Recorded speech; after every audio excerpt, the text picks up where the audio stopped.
Fleeing a Father by Gabriel Crawford. Ray saw his dad's car sitting in the driveway and gulped. He hadn't expected him to be back home so early. When Ray entered his house, he spotted his father sleeping on the couch in the living room. He pondered how long he had been home. Ray creeped through the house and spotted 2 empty bottles of alcohol and a half-full one. In the half-full bottle's reflection, he could see the bruises on his face, which reminded him to stay as quiet as possible around his dad. When Ray entered his room, he turned the doorknob while closing the door to avoid noise, bag from under his bed, and began packing it with underwear and clothes from his dressers.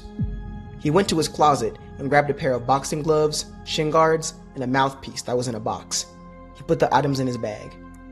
Next, he took the jacket that was hanging in his closet and slipped it on his body. His mom had crafted and decorated the jacket with graphic designs. He was pleased that it still fit him comfortably. He took off the jacket and placed it in his bag. He then pulled a ticket out of his pocket that said Chicago to Seattle and couldn't help but anticipate the moment he would step into his aunt's house to receive a warm hug from her and his cousin. But amidst his daydream, a creaking noise sounded from his room that was all too familiar to him. It was his doorknob. Ray chucked his duffel bag over to the corner of his room, and his father, Carl, opened the door and stood in the doorway staring at Ray. His eyes were heavy with unrest, and his face was ridden with scruffy hair that made him look beastly. However, Carl looked more saddened than angry. He went to sit on Ray's bed where his lips trembled. I lost my job, Ray, Carl said. My boss said he can't afford me messing things up with how I am right now. Ray merely frowned for his father. Don't worry though, son. I know things have been rough in this house for a while, but I haven't been the best to you, but I promise to make things right going forward. I'll start by getting a better job. Ray didn't say anything. He just smiled and nodded. Carl noticed Ray's static posture and raised his eyebrow. That was when he glanced to Ray's side and spotted the bag in the corner. Why do you have that duffel bag? Carl said. His attitude turned sour. Ray went speechless as Carl stood up. Carl stormed to the duffel bag and opened it where he noticed the fighting equipment, but he didn't recall paying for any fighting classes. He then spotted the toiletries in Ray's bag, which told Carl everything he needed to know.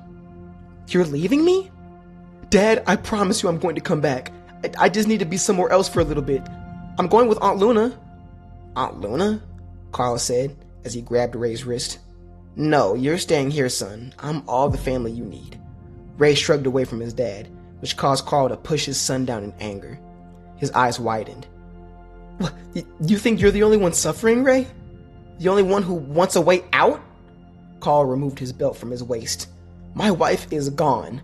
You're not going to be a coward and leave me all alone too. The first strike Ray endured reminded him of when his dad first hit him. He had just become an alcoholic. It was after the funeral. However, the next 2 strikes he braced were as painful as when he first saw his mother lifeless in her car. He remembered the police said her death was from a texting driver, and it was that memory that initiated Ray's response to grab his dad's belt. He swung his dad to the ground and began punching him in the face. Carl then snatched Ray's hands to stop his attack and squeezed his wrists until Ray winced from the pain. Ray saw the anger behind his dad's eyes and knew he had to flee before he inflicted worse punishment upon him. He launched his knee into Carl's stomach, causing him to collapse, and then beat him down with attacks he had learned from his discreet defense lessons.